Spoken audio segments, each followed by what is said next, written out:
Beads themselves have an interesting story, which is almost as old as the story of humankind.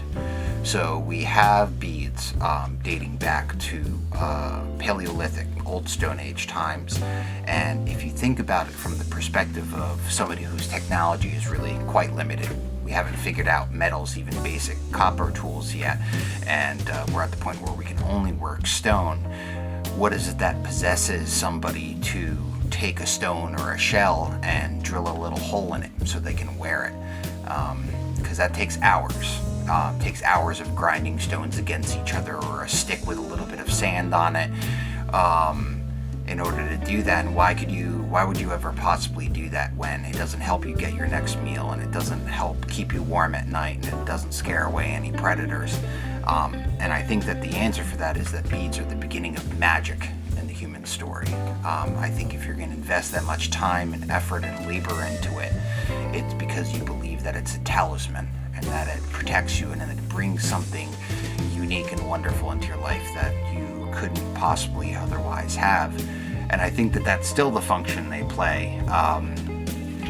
Jewelry has kind of shifted into being a little bit more of a commodity or a luxury good in our thoughts, but I think that that sense is still there, even if it's just your favorite necklace that makes you feel special when you wear it, or it's a memory of some family member, or whatever it is. I think that they still fulfill that purpose. They're talismanic, they're amulets that we carry even in this modern day and age. I think it's still that sense that that folks get out of it. We try to cater to a really broad range that way. So we tend to, we have stones, we have metal, we do a lot in trade beads, which is beads from all over the world.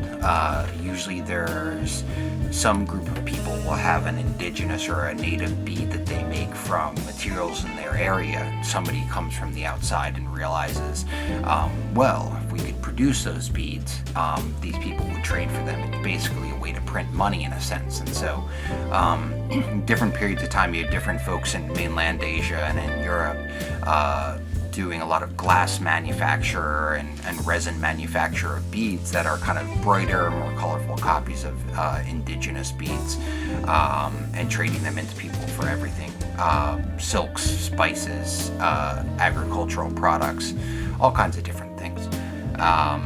But we also have modern day, like precious and semi-precious stones, sterling silver and gold is what we also think about as jewelry. Natural materials that are still made by people throughout the world, everywhere from the mountains of Nagaland in India to the plateaus in Kenya where they're using cow bone.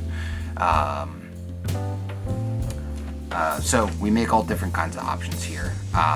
We do things, we do custom work as well as the jewelry that we already sell. We do repairs on existing beaded jewelry. We teach classes just about every Sunday on introductory beading lessons. My name is Joe Scibienski. I'm the executive manager at Beads of Paradise.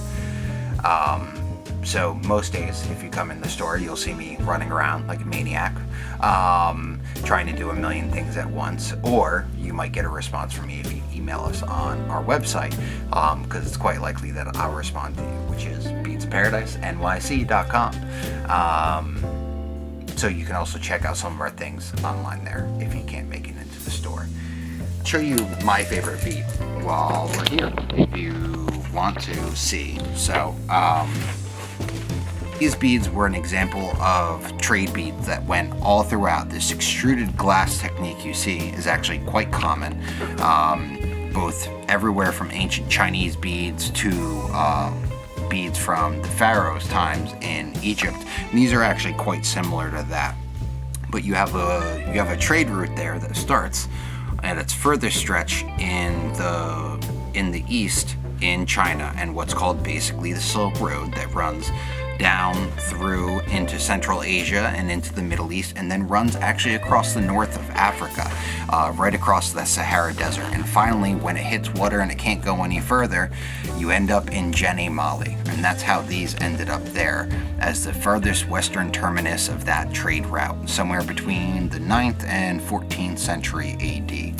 So they've been buried in the ground in the desert for hundreds and hundreds of years, and they finally came out more recently, some point in the 20th century, just to be able to tell us our story, that crazy story of kind of the world as we knew it back then. That's why they're my favorite bead